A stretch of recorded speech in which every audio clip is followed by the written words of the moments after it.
Hello, Mac here, and this is my unboxing and review of Funko Pop movies Godzilla vs. Kong, more specifically of the Funko Pop of Hitray Godzilla. So, this Funko Pop has to be my favorite in all of the pops in this line. So, looking at it inside the box, just like the Mechagodzilla, it is very detailed, and unlike Mechagodzilla, this one does not look derpy at all. So his look is very menacing, even at the box art here. So before we take a closer look, let's take off the protector and unbox Hitray Godzilla.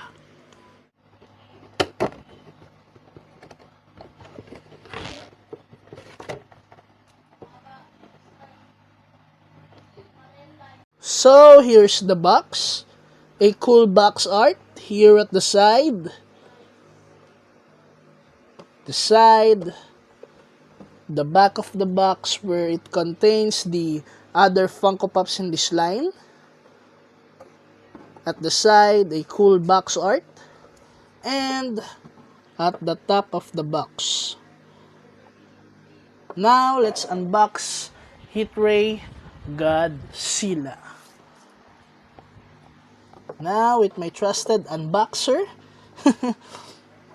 the ruler.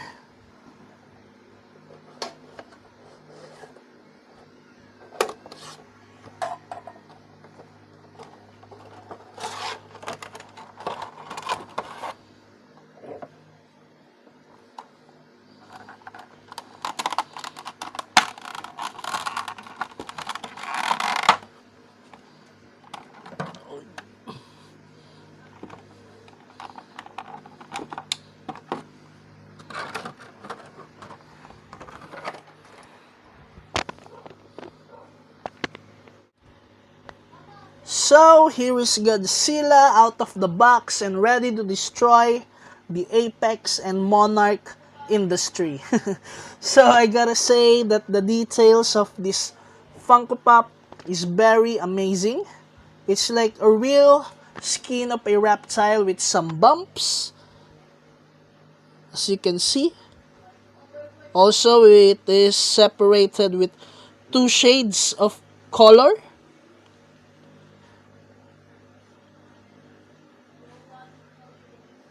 And also, I just want to point out that the face of Godzilla reminds me of an American Bully's face, where the snout is short, as you can see here at the side. It's like my dog Andy's snout. So, here's my dog. As you can see, they have similar snouts.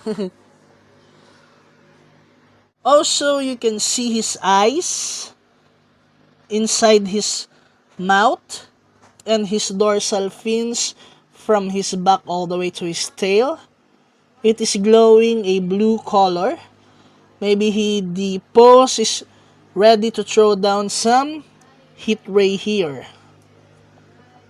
So I got this pop not just because of the great details, but also because of this, like I said, the heat ray effect.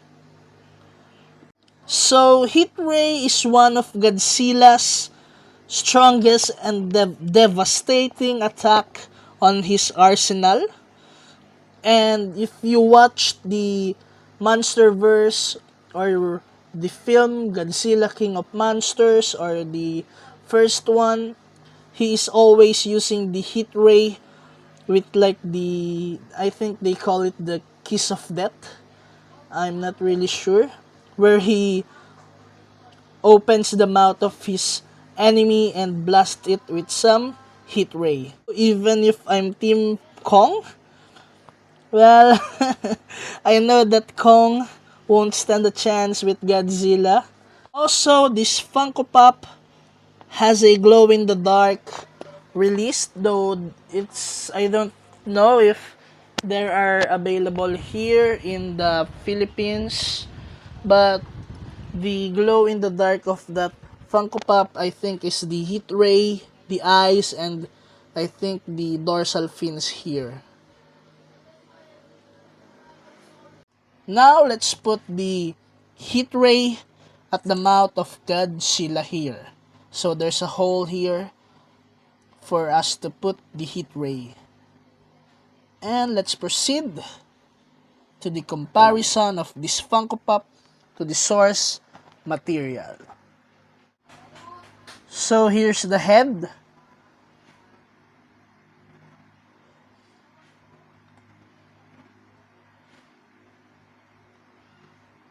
The body and his pose.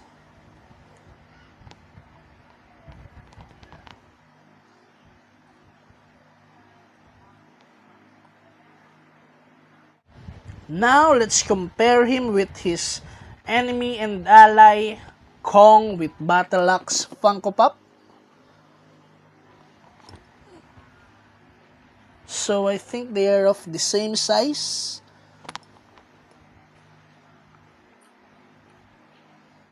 Now the common enemy of Kong and Godzilla, Mecha Godzilla. So as you can see, the Heat Ray Godzilla is a little bit taller than Mecha Godzilla.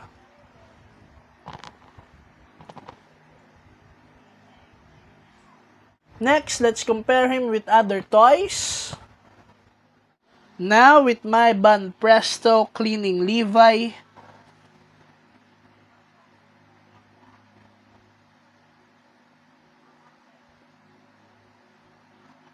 Lastly, with my Gundam Astray red frame. Well, I think it would be nice if we get a crossover within Godzilla or Kaijus and Gundam.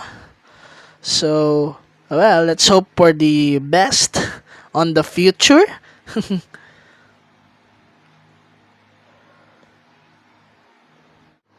So, Godzilla stands at approximately 4.5 inches, so he is taller than the standard of a Funko Pop height. My final thoughts are, this pop is great at all aspects. The details, the pose, the color separation, and an added gimmick with a regular price. So, for me, it's a great addition to my collection and maybe to yours. Well, that's it for the review of Funko Pop movies, Godzilla vs. Kong, more specifically of Heatray Godzilla. And before I end this vlog, I just want to shout out Boss Silver. Thank you for the support. So he's another toy blogger here in the Philippines, so you can check out his channel on the description box below. And don't forget to like, comment, and subscribe, and let's get that 300 subscribers mark. Collect toys and good memories. Thank you.